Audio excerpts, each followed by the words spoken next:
Hi, എല്ലാവർക്കും നമസ്കാരം. ഇത് നമ്മളിന്ന് ഈ ചേട്ടൻ്റെ വീട്ടിൽ വന്ന് നിൽക്കുകയാണ്. ഈ ചരക്ക് പോകണമെന്ന് പറഞ്ഞ് വെള്ളം പൊങ്ങിയിരിക്കുകയാണ്. അപ്പോൾ നമ്മൾ എങ്ങനെ കൊണ്ടുപോകും? പുള്ളിക്കാരൻ നമ്മുടെ ലൈഫ് ജാക്കറ്റ് ഇല്ല, ലൈഫ് ബോയ് ഇല്ല, ഒന്നുമില്ല. അപ്പോൾ നമ്മൾ എങ്ങനെ കൊണ്ടുപോകാൻ പറ്റും? നമ്മുടെ ഈ 3 കുപ്പിയുണ്ട്, പുള്ളിക്കാരൻ എടുത്ത് തന്ന കുപ്പിയാണ്. അപ്പോൾ ഈ കുപ്പി വെച്ച് കൊണ്ടുപോകാൻ പറ്റുമോ? നമുക്ക് നോക്കാം. നമ്മൾ ബനിയത്തിൻ്റെ ഉള്ളിൽ കയറ്റി ഈ അടപ്പ് എന്ത് ചെയ്ത് നമ്മൾ പുറമേ നിന്ന് ഇട്ട് കൊടുത്ത്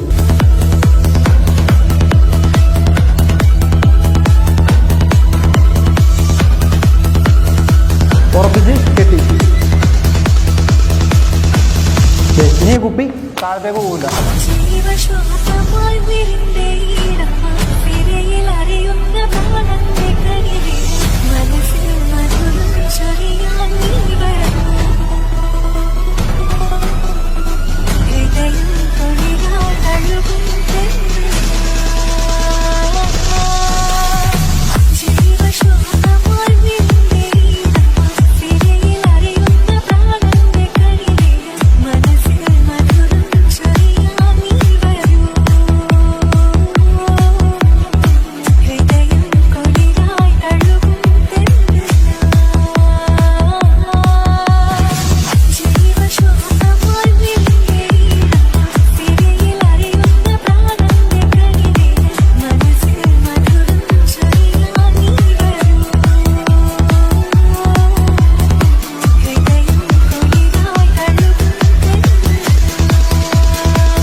എമർജൻസി കിറ്റിൽ അത്യാവശ്യം വേണ്ടത് ബാറ്ററി വെച്ച് ഉപയോഗിക്കാവുന്ന ഒരു ടോർച്ച്, അതിനാവശ്യമായ സ്പെയർ ബാറ്ററികൾ.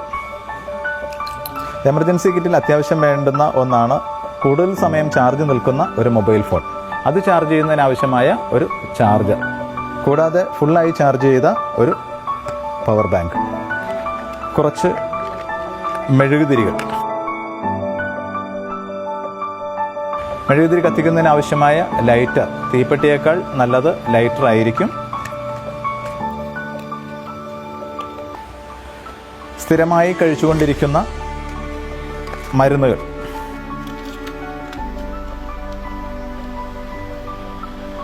അത്യാവശ്യം വേണ്ട വസ്ത്രങ്ങൾ,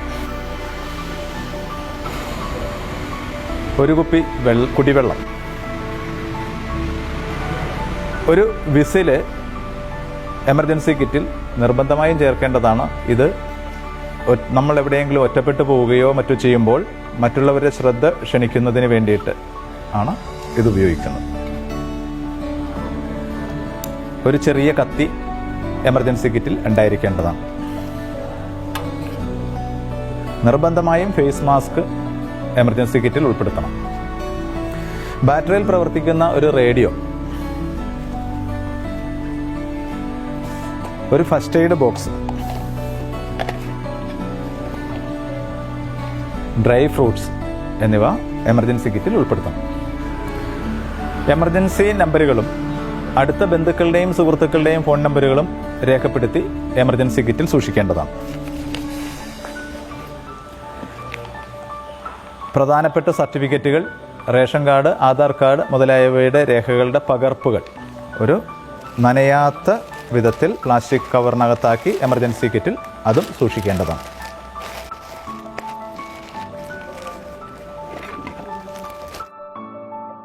ഇത്രയും കാര്യങ്ങൾ ഉൾക്കൊള്ളുന്ന ഒരു എമർജൻസി കിറ്റ് വീട്ടിലെ ഓരോ അംഗത്തിനും എളുപ്പം എടുക്കാൻ പാകത്തിന് സജ്ജീകരിച്ച് വെക്കേണ്ടതാണ്.